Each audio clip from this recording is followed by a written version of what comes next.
Every muscle in her body tightened. Everything in her ached to reach out to him. "How did you?" Jameson shrugged, and that shrug, like his smile, was devastating. "How could I not?" He stared at her for a moment longer, then pressed the disc into her hand. She felt the brush of his fingertips against her palm. He left them there, lingering, before trailing them lightly along the inside of her wrist. Her gaze flicked from Jameson's face to the disc. One side was engraved with concentric circles, the other perfectly smooth. "Have you figured out what it is?" Avery asked. "No," Jameson smiled. "I was waiting for you." Jameson wasn't the patient type. "You want to figure it out together?" She studied him, feeling the weight of his stare on her. "You don't have to say anything," Jameson said as he stood. "You don't have to kiss me now. You don't have to love me now, Eris. But when you're ready," he raised a hand to her face. She leaned into his touch. Then, reluctantly, he pulled away and nodded to the disc in her hand. "When you're ready, if you're ever ready, if it's going to be me, just flip that disc. Heads, I kiss you. Tails, you kiss me. And either way, it means something." Avery stared at the coin-sized disc in her hand. Every clue they had followed had led here. She swallowed hard and looked back up at Jameson. "Toby isn't my father." Beside her, Jameson's lips curved. "Well then, Eris. Game on." She made it through the day. Through the night. The next morning, cleared to return to school, she heard a sound on the other side of her fireplace.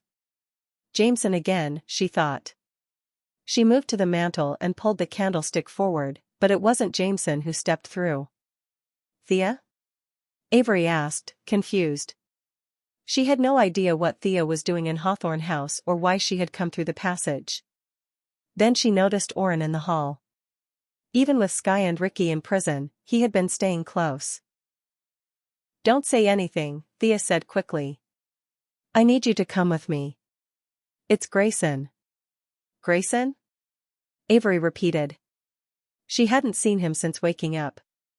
He either hadn't wanted to see her, or couldn't face her. "He's in trouble, Avery."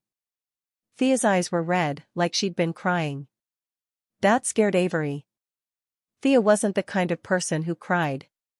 "What's going on?" But Thea was already disappearing back into the passageway. Avery followed, and in the next instant, strong hands seized her from behind. A damp cloth slammed down over her mouth and nose. She couldn't scream. She couldn't breathe. The smell was sticky sweet, cloying. Darkness closed in fast, and the last thing she heard was Thea's voice. "I had to, Avery. They have Rebecca." Avery woke tied to an antique chair. The air reeked of gasoline, and the room around her was crammed with boxes. Two figures stood across from her, Melly, who looked like she might be sick at any moment, and Sheffield Grayson. "Where am I?" Avery asked. Then the memory of the passageway hit her like a blow. "Where's Thea? And Rebecca? I assure you, your friends are fine." Sheffield Grayson stood before her in a suit, immaculate as ever, while she sat bound to a chair in what looked like some kind of storage unit. "I am sorry about all of this," he said, flicking a speck from the cuff of his shirt. "The chloroform. The restraints." He paused, almost casually. "The bomb." "The bomb?" Avery repeated, stunned. The police had arrested Ricky and Skye weeks ago. They'd had motive. There had been evidence, there had to be, or there wouldn't have been an arrest. "I don't understand." "I know you don't." Sheffield's voice was steady, calm, almost paternal. "I am not a bad man, Ms. Grams. I take no joy in this." He didn't specify what this was. "You kidnapped me," Avery said. "I'm tied to a chair." "You tried to kill me." "Injure you." His correction was swift. "If I'd meant for you to die, my man would have timed the explosion differently, wouldn't he?" Avery thought of Oren, warning her that if she'd been a few steps closer to the plane when the bomb went off, she wouldn't have survived. Why? She demanded. Why what? The bomb, or, Sheffield gestured toward the bindings on her wrists. The rest? All of it. Her voice shook. Her mind reeled. Why me? Why bring me here? What is he planning to do next? Blame your father. Sheffield broke eye contact, and for reasons Avery couldn't quite explain, that chilled her more than anything else he'd said. Your real father. If Tobias Hawthorne II weren't such a coward, I wouldn't have had to go to such lengths to lure him out. His voice was calm, commanding. Avery's chest tightened, but she forced herself to breathe. Toby, she whispered. You're after Toby. The bomb should have worked. Sheffield began cuffing his sleeves in that familiar, precise way. You were rushed to the hospital. It made worldwide news. I was ready. The trap was set. All that was left was to wait for that bastard to come to your bedside, the way any self-respecting father would. And then your lawyer had the audacity to have you moved. To Hawthorne House. With all its security. So here we are, Sheffield said, as unfortunate as that may be. She read between the lines. She remembered Grayson's strained conversation with his father, the blame Sheffield laid at Toby's feet for Colin's death. Now she realized, Sheffield must have discovered Toby was alive. And he had convinced himself that Avery was Toby's daughter. I'm sorry. Mellie's voice trembled. It wasn't supposed to be like this. Avery's head pounded. Her whole body screamed for her to run, but she was trapped, bound, helpless. She couldn't understand why Mellie was standing on his side. Toby won't come for me, Avery said. He isn't my father. The words burned. They hurt more than she wanted to admit. I'm nothing to him.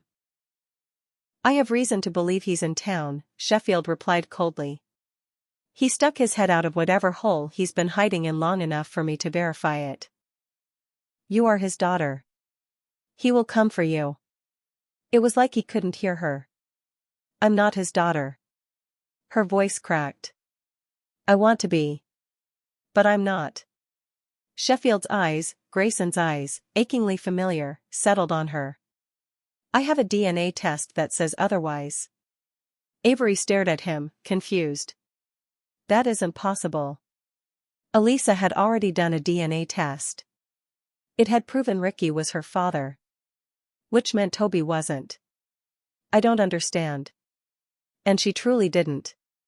Mellie here was quite obliging about providing a sample of your DNA. I'd already acquired a sample of Toby's from the Hawthorne Island investigation years ago. The match was definitive, you have his blood. Sheffield smiled, cold and chilling. And you really should pay your help more. For the first time Avery really looked at Mellie. She wouldn't meet Avery's eyes. Avery wondered, had Mellie been the one who knocked her out in the passageway? And why? Maybe, like Eli, she had done it for the money. You can go now, dear, Sheffield told Mellie. She shuffled toward the door. You think he's just going to let you go? Avery called after her. You think he's the kind of man who leaves loose ends?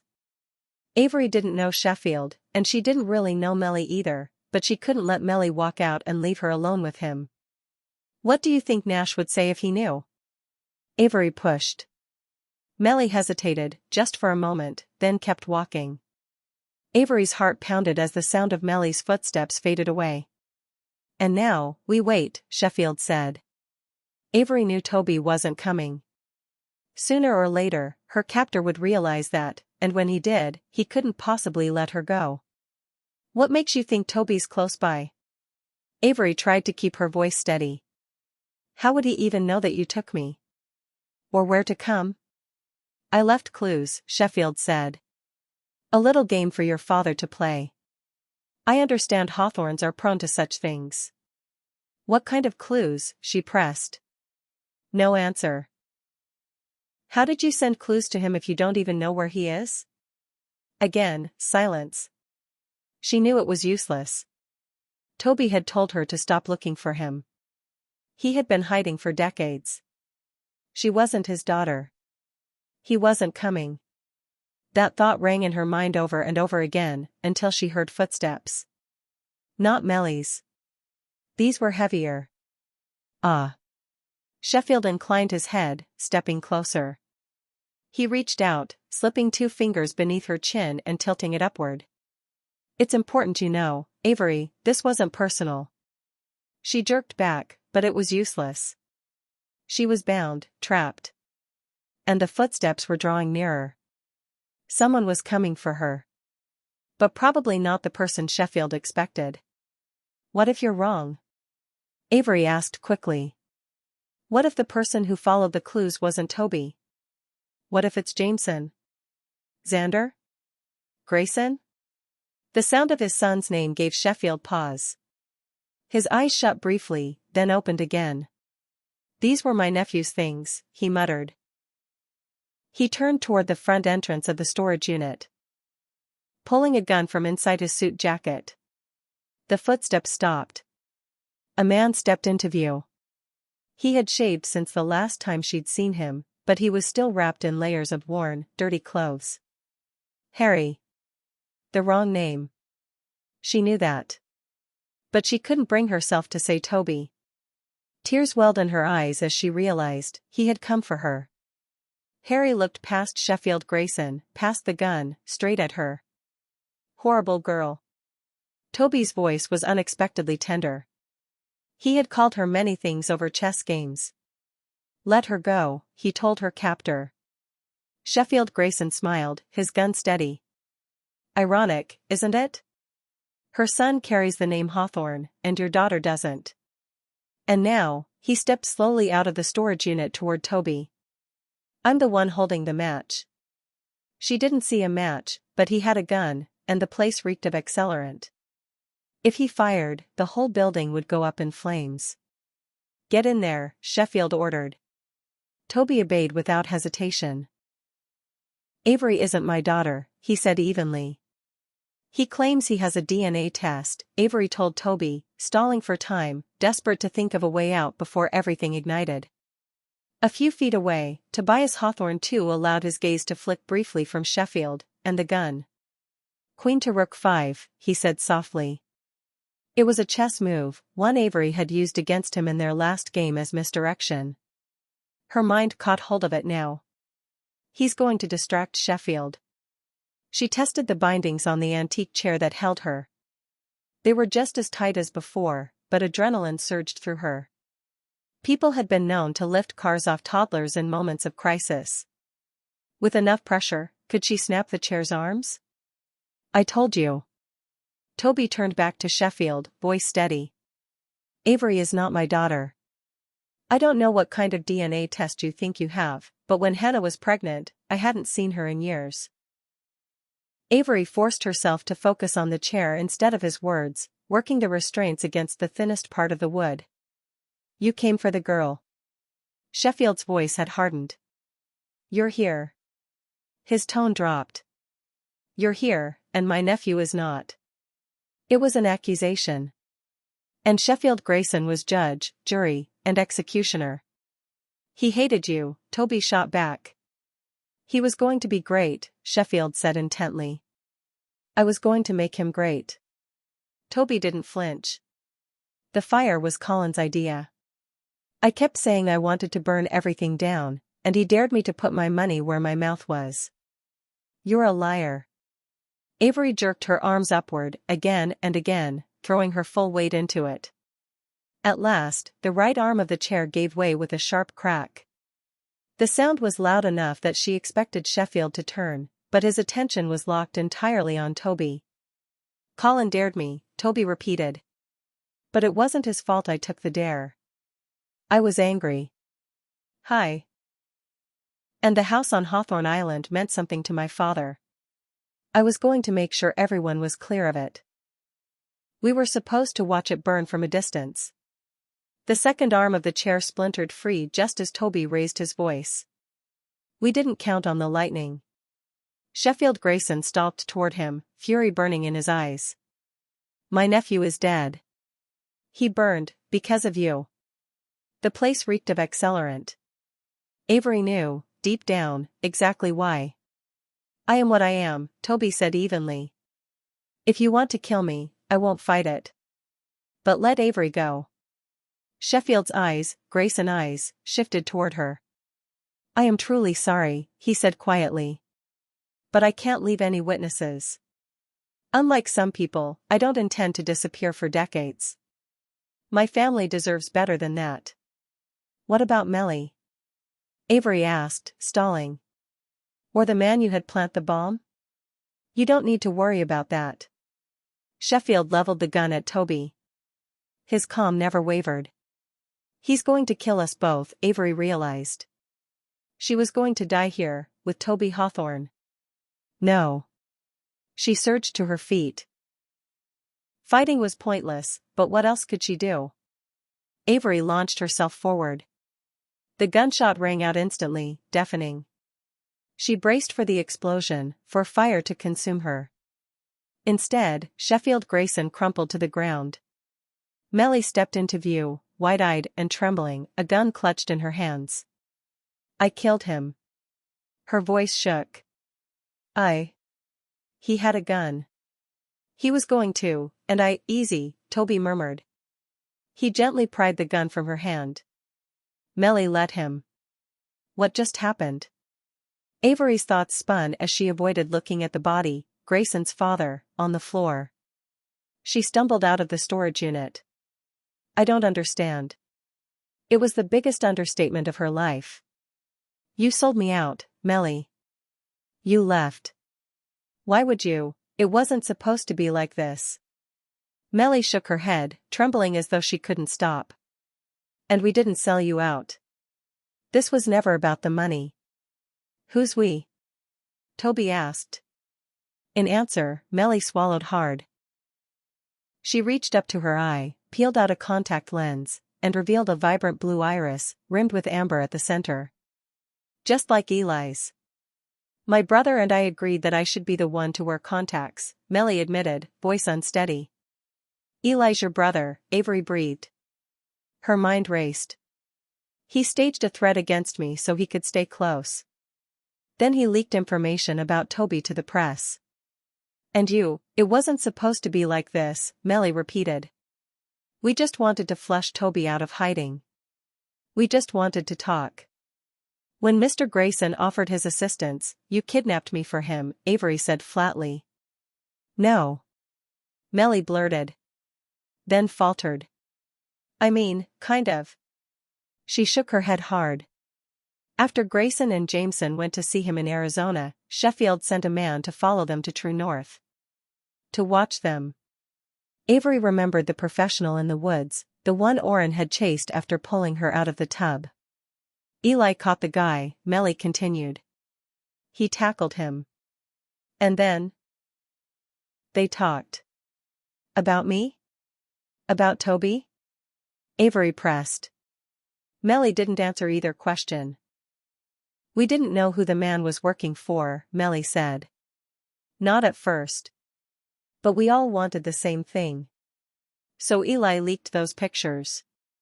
And then, a few days later, someone blew up my plane, Avery said. That wasn't us. Eli and I never wanted to hurt you. We never wanted to hurt anyone. Melly's eyes flicked toward Toby. We just wanted to talk.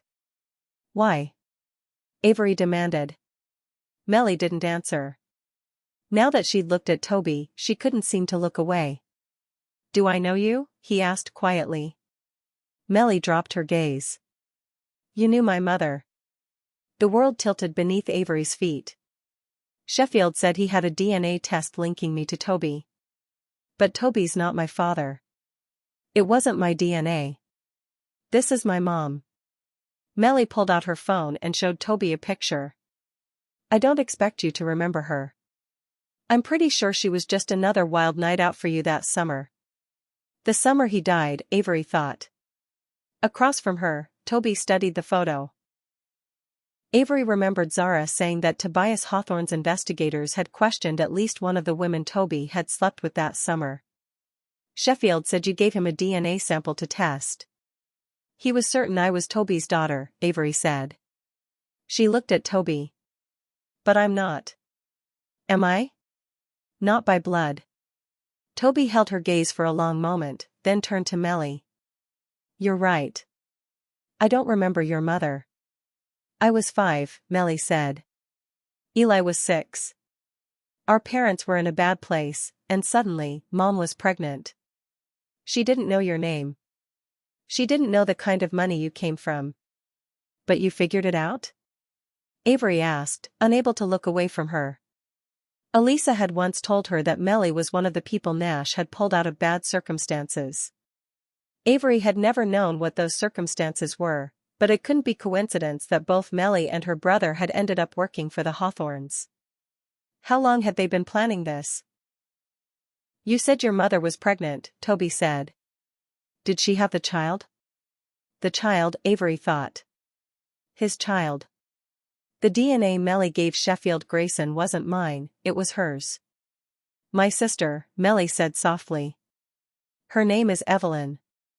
She goes by Eve. A flicker of emotion passed through Toby's eyes. A palindrome, he murmured. She chose it herself, Melly explained, when she was 3 years old. She's 19 now. She turned to Avery, her voice steady and sure. And everything you have should be hers. For the first time Avery understood. Melly hadn't meant for her to be hurt, but it had always been a risk she was willing to take. Because Toby did have a daughter. Just not Avery. Did the old man know? Did Melly ever try to tell him? Avery wondered. What do you want from me? Toby asked. I want Eve taken care of, Melly said firmly. She's a Hawthorne. And a Laughlin, Avery added quietly. She wasn't Mrs. Laughlin's great-granddaughter. She wasn't Rebecca's or Emily's niece. Eve was. She swallowed. Bring her to Hawthorne House. There's plenty of room. No, Toby's voice was sharp. Melly scrolled furiously through her phone, then shoved another picture at him. Look at her, she demanded. She's your daughter, and you have no idea what her life has been like. Toby looked at the photo. Avery stepped forward for a glance, and then stopped breathing. Eve was the spitting image of Emily Laughlin. Strawberry blonde hair. Emerald eyes, a little too big for her face. Heart-shaped lips. A scatter of freckles. My daughter isn't coming to Hawthorne House, Toby said firmly. If you bring me to her, I'll make sure she's taken care of. Discreetly. What's that supposed to mean? Avery demanded. He was talking about leaving, after everything Jameson, Xander, Grayson, and she had been through. Do you promise? Melly pressed, staring at Toby. I promise. Toby's eyes shifted to Avery's. But first, he continued, Avery and I need to have a conversation. Alone. You're going to keep Eve a secret? Avery challenged once they were out of Melly's earshot. Toby took her elbow and guided her toward the exit. There's a car outside. Keys are in the ignition. Take it and drive north. Avery stared at him. That's it? That's all you have to say to me? Toby reached out, brushing a strand of hair off her forehead. In my heart, you were always mine. But biologically, I'm not. Biology isn't everything. And Avery knew, in that moment, that much was true. He had sought her out after her mother died. He had been watching her. Protecting her. Making sure she was okay. My mom and I used to play this game, Avery said, trying not to cry. We had lots of games, actually. But her favorite was about secrets. Toby looked off into the distance. I made her promise never to tell you about me, or my family. But if it was a game, if you guessed, he turned back to her, eyes shining. Her anger flared. The words ripped out of her. How the hell was I supposed to guess? She said she had a secret about the day I was born. Toby said nothing. You signed my birth certificate. He reached out, resting his hand against her cheek. There was a storm that night. The worst I'd ever seen, even on Hawthorne Island. I shouldn't have been there. I'd managed to stay away from Hannah for 3 years. But something brought me back. I just wanted to see her again, even if she couldn't see me. She was pregnant. Forecasts were calling for a hurricane. And she was alone. I was going to stay away. She was never supposed to know I was there, but then the power went out, and she went into labor. With me, Avery thought. The ambulance didn't make it in time, Toby said quietly. I brought you into this world, Avery Kylie Grams. That was her mother's secret. Avery Kylie Grams, she whispered. It's an anagram. He didn't deny it. Your mom already had the middle name picked out. Kylie, like Kaylee, but without the A. It hit Avery like a blow. She'd never known she was named after her mother's sister. Hannah was set on giving you Ricky's last name, Toby confirmed. But she didn't like the first name he'd chosen. Ricky wasn't there. You were. She blinked back tears. I couldn't resist naming you that.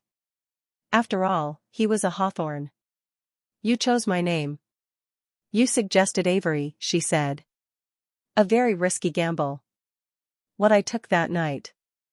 What Hannah took when she nursed me back to life, knowing what her family would do to her if they found out. A very risky gamble. The reason Tobias Hawthorne had left her everything. Had he recognized his son's fingerprints in that name? When the ambulance got there, I disappeared, Toby said. I snuck into the hospital one last time to see you both. You signed the birth certificate. With my father's name, not mine. It was the least he owed her. And then you left. She stared at him, trying not to hate him for it. I had to. No, you didn't. Her mom had loved him. She had spent her entire life loving him, and Avery had never even known. You have to understand, Toby said quietly. My father's resources were unlimited. He never stopped looking for me. I had to stay on the move if I wanted to stay dead. Avery thought about Tobias Hawthorne eating at a hole-in-the-wall diner in Newcastle, Connecticut. Had it taken him 6 years to track Toby there? Had he thought his son would come back? Had he realized who her mother was? Had he thought, even for a moment, that she was Toby's? What are you going to do now? Avery asked, her voice rough, like sandpaper. The world knows you're alive. Your father is dead. As far as we know, Sheffield Grayson was the only person who realized the old man buried the police report about Hawthorne Island. He's the only one who knew. I know what you're thinking, Avery. Toby's eyes hardened. But I can't come back. I promised myself a long time ago that I would never forget what I did, that I would never move on. Hannah wouldn't let me turn myself in, but exile is what I deserved. What about what other people deserved? Avery shot back. Did my mother deserve to die without you there? Did she deserve to spend my entire life in love with a ghost? Hannah deserved the world. So why didn't you give it to her, she demanded. Why was punishing yourself more important than what she wanted? I don't expect you to understand. I do understand, Avery said fiercely. You're not staying gone because you have to. You're making a choice, and it's selfish. She thought about Mr. and Mrs. Laughlin, about Rebecca's mother. What gives you the right to deceive the people who love you? To make that decision for everyone else? He didn't answer. You have a daughter now, she told him, her voice low. He looked at her, expression steady. I have too. Tobias Hawthorne too wasn't her father. He hadn't raised her. But he had just called her his daughter. I want you to go outside, princess. Get in the car and drive north. I can't do that, she said. Sheffield Grayson is dead. There's a body. The police are going to want answers. And as screwed up as what Melly did is, she doesn't deserve to go down for murder. If you tell the police what really happened, I know men like Sheffield Grayson. Toby's expression shifted, darkened. He covered his tracks. No one knows where he is or who he was after. There'll be nothing to tie him to this warehouse, nothing to even suggest he was in the state. So, she pressed. Toby looked past her, just for a moment. I know more than I wish I did about what it takes to make something, or someone, disappear. What about his family? She asked. Grayson's family. I can't let you, you're not letting me do anything. Toby reached out, brushing her face with his hand. Horrible girl, he whispered. Don't you know by now? No one lets a Hawthorne do anything. That was the truth. This is wrong, she whispered again. He couldn't just make that body disappear. I have to, Avery. Toby's voice was steady, impeccable. For Eve. The spotlight, the media circus, the rumors, the stalkers, the threats, I can't protect you from that, Avery Kylie Grams. I would if I could, but it's too late. The old man made his move. He pulled you onto the board. But if I stay in the shadows, if I disappear, then we can save Eve. To Toby, the Hawthorne name and the fortune weren't blessings. They were curses. It's not all bad, Avery said. Kidnappings and murder attempts aside, I'm doing fine. It was a ridiculous thing to say, but Toby didn't even smile. And you'll stay fine, he told her, certain, as long as I stay dead. Go. Get in the car. Drive. If anyone asks what happened, claim amnesia. I'll take care of the rest. This was it. He was really going to walk away and vanish again. I know about the adoption, she said quickly, desperate to make him stay. I know your biological mother was the Laughlin's daughter, and that she was coerced into giving you up. I know you blame your parents for their secrets, for ruining the three of you. But your sisters, they need you. Sky was in jail, but this time she wasn't guilty. Zara was more human than she liked to admit. And Rebecca's mother was still mourning Toby. I read the postcards you wrote to my mom, Avery pressed on. I talked to Jackson Curry. I know everything, Toby. And I'm telling you, you don't have to stay away anymore. You sound just like her, Toby said softly. I never could win an argument with Hannah. Some people are smart, others are good. And some are both. He set his hands gently on her shoulders. You're not staying, are you? No matter what I say. I can't. Toby pulled her into an embrace. Avery had never been much of a hugger, but for a moment, she let herself be held. When he finally let go, she reached into her pocket and pulled out the small metal disc, the one he'd once told her mother was valuable. What is this? She asked. It was the last question she had for him. Toby moved like lightning. One moment she was holding it, and the next, it was in his hands. Something I'll be taking with me, he said. What aren't you telling me? She pressed. He only shook his head. Horrible girl, he whispered, his voice unexpectedly tender. She thought of her mother. Of every word she'd ever written to him. Of how he had come for her tonight. Of how he had said he had 2 daughters. Am I ever going to see you again? She asked quietly. He leaned forward, pressed a kiss to her forehead, and stepped back. That would be a very risky gamble. She opened her mouth to reply, but the warehouse door burst open. Warren's men surged inside.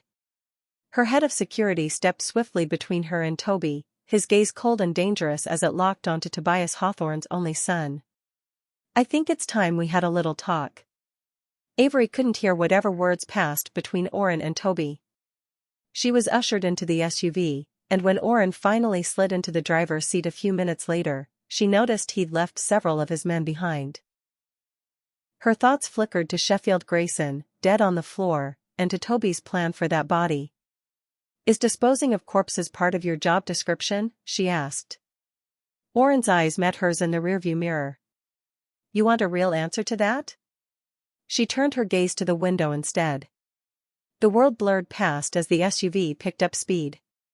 Sky and Ricky didn't plant that bomb, she said, forcing herself to focus on the facts instead of the storm of emotions she was barely keeping in check. They were framed.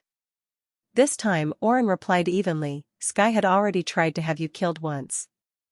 Both of them are threats.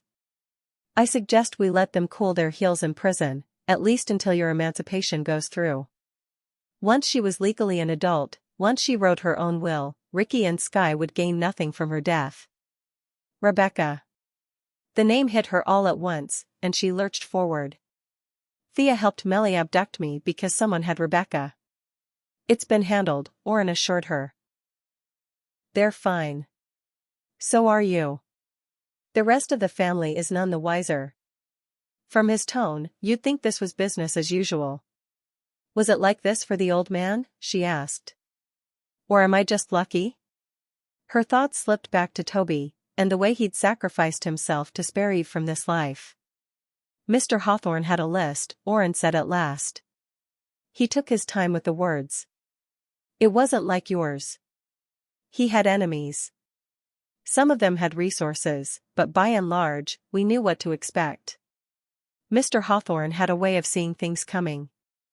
Avery realized then that if she wanted to survive being the Hawthorne heiress, she'd have to start doing the same. She would have to learn to think like the old man. Back at Hawthorne House, Oren made it clear he intended to escort her all the way to her room. As they reached the grand staircase, she cleared her throat. We'll need to disable the passageway, she told him.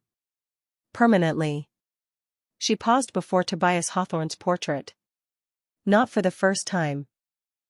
She found herself staring at the old man's face, wondering. Had he known who Melly and Eli really were? Had he known about Eve? She was certain he would have run a DNA test on her at some point. He had to have known she wasn't Toby's daughter, not by blood. But Sheffield had still used her to lure Toby. You're not a player, Nash had told her what felt like a lifetime ago. You're the glass ballerina, or the knife. Maybe I was both, Avery thought. She met the portrait's eyes and remembered her dream of playing chess with the old man. You didn't choose me. But as of this moment, I'm done being used, she told Tobias Hawthorne's portrait. An hour later, she went looking for a Hawthorne. I have something to tell you.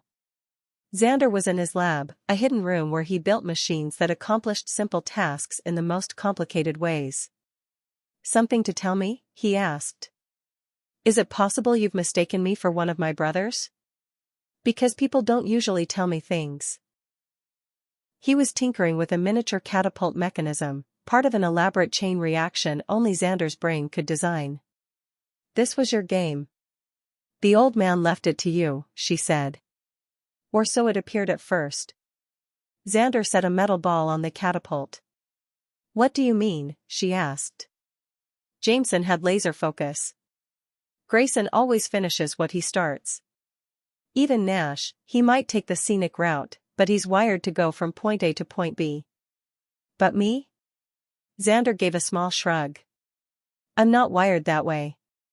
I start at point A, and somewhere along the way, I end up at the intersection of 127th Street and Purple. It's one of my charms. My brain likes diversions. I follow the path I find. The old man knew that. Did he expect me to start the ball rolling this time? Yes. But where I'd end up? He knew perfectly well it wasn't going to be point B. Avery had needed to tell someone what had happened, and she'd chosen Xander because she felt she owed it to him. But now he seemed like someone who didn't want closure, someone who didn't need it. So where did you end up? She asked. Xander leaned forward and triggered the catapult. The ball flew into a funnel, spiraled down a series of ramps, struck a lever, dumped a bucket of water, and released a balloon. Eventually, the entire contraption collapsed to reveal the wall behind it. That wall was covered with photographs, men with brown skin, each one labeled with the last name Alexander. Avery thought about the game they had been playing for weeks. Sheffield Grayson. Jake Nash. Was this the detour the old man had expected Xander to take? She wondered. Do you want to know what I found? She asked him. Sure, Xander said. But before I forget, 2 things. He held up his index and middle fingers. First, this is Thea's phone number. He handed her a scrap of paper with the number scrawled across it. I'm supposed to call her and let her know you're alive. Avery frowned. So why give me her number? Because, Xander replied. When it comes to Thea, forewarned is forearmed. She narrowed her eyes. And the second thing? She asked warily. Xander pressed a button. The wall slid open, revealing a second workshop. Voila! Her eyes widened as she took in the contents. Is that, life-sized recreations of the 3 most lovable droids in the Star Wars universe? Xander grinned. For Max. Max was more than pleased with Xander's offering, so much so that it took her a moment to turn and shoot Avery a reproving look. I feel obliged to warn you, Max said, you're looking a little pale, and the great Dr. Liu is not going to be pleased. Avery took that to mean her doctor would be very displeased to know what she'd actually been up to in the past 12 hours.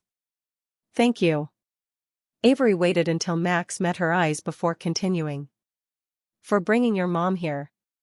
She knew enough about her best friend to understand that it hadn't been an easy call to make. Yeah, well, Max shrugged. Thank you. For getting blown up. Do you think you'll be headed home soon? Avery asked. She didn't want Max to leave, but she also knew her best friend had her own life to live. Part of her couldn't help thinking Max would be safer far away from Hawthorne House, far from Avery, the Hawthorne family, and everything she'd inherited along with Tobias Hawthorne's billions. Poison tree and all. When Thea called, Avery almost didn't answer. That was why Xander had given her Thea's number. Hello? Avery said. There was a brief hesitation, and then Thea's voice. I did some digging and found out who vandalized your locker. It was a freshman. You want the name? Avery had been expecting an apology. Now she was tempted to leave it at that, but couldn't. Is Rebecca okay? She's shaken, but fine. Thea's voice was soft, though she spoiled it by scoffing. Fine enough to yell at me for putting you in danger.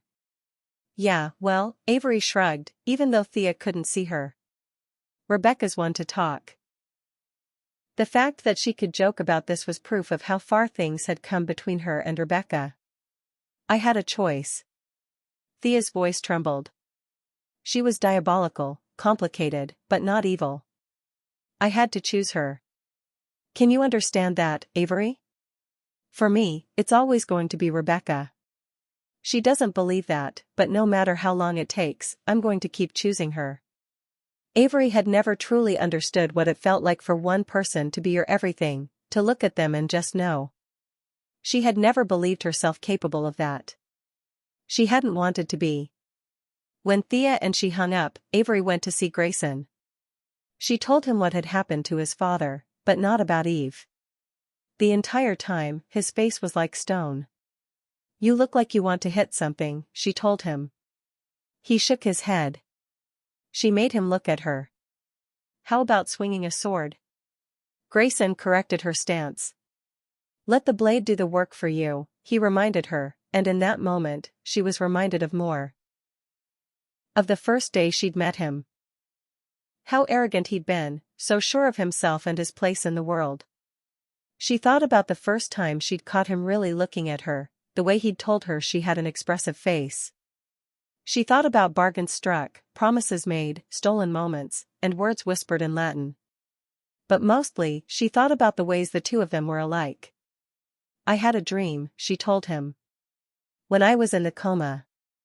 You and Jameson were fighting, about me. Avery, Grayson lowered his sword. In my dream, she continued, Jameson was furious that you didn't run toward me. That I was lying there at death's door, and you couldn't move. But Grayson? She waited until he looked at her, silver eyes heavy with the weight of the world. I'm not angry. I've spent my entire life not running toward anyone. I know what it's like to just stand there. To not be able to do anything else. I know what it's like to lose someone. She thought of her mom, then of Emily. I am an expert at not wanting to want things. She held her sword aloft for a moment longer, then lowered it, mirroring the way he'd lowered his. But I'm starting to realize that the person I need to be, the person I'm becoming, she's not that girl anymore. She'd been given the world. It was time to stop living scared. Time to take the reins. Time to take risks. Ms. Grams, you understand that if you are emancipated, you will be considered a legal adult.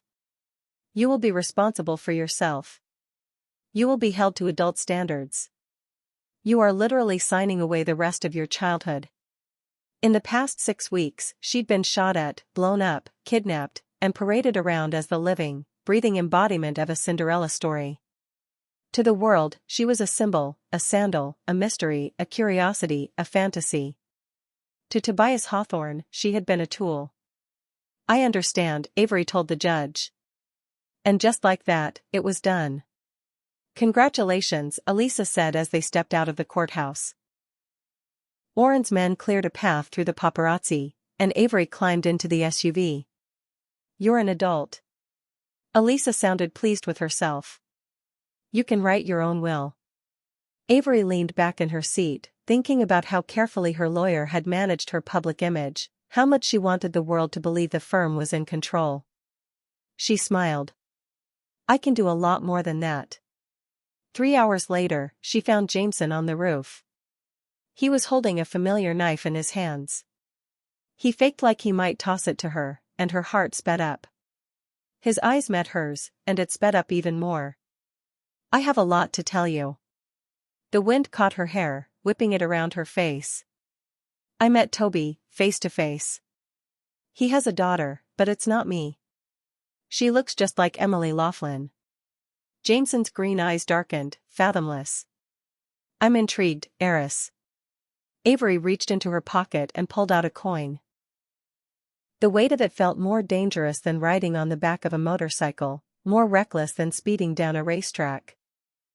More perilous than getting shot at in the Blackwood. This wasn't just a rush.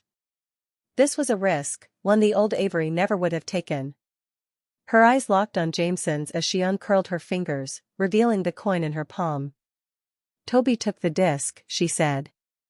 We might never know what it was. Jameson's lips curved at the edges. This is Hawthorne House, heiress. There will always be another mystery. Just when you think you've found the last hidden passage, the last tunnel, the last secret built into the walls, there will always be one more. There was an energy in his voice when he spoke about the house. That's why you love it. She held his gaze. The house? He leaned closer. That's why I love the house. She raised the coin. It's not the disc, she admitted. But sometimes you have to improvise. Her heart was racing. She was vibrating with the same energy she'd heard in his voice. And like Jameson, she loved it. Heads, you kiss me, she said. Tails, I kiss you. And this time? Her voice caught. It means something. Jameson gave her one of those devastating, crooked Jameson Winchester Hawthorne grins. What are you saying, heiress? She tossed the coin into the air. As it spun, she thought about everything, Toby, her mother's secret, the reason her name had caught the attention of a billionaire who'd only met her once. Maybe that was all it was. Or maybe she was one stone meant for 12 birds, most of them still undiscovered. Like Jameson had said, this was Hawthorne House. There would always be another mystery. And like her, Jameson would always be driven to solve them. The coin landed. Tails, she whispered. I kiss you. She wrapped her arms around his neck. She kissed him. And this time, the joke was on her, because she wasn't playing. This wasn't nothing. This was the beginning. And she was ready to be bold.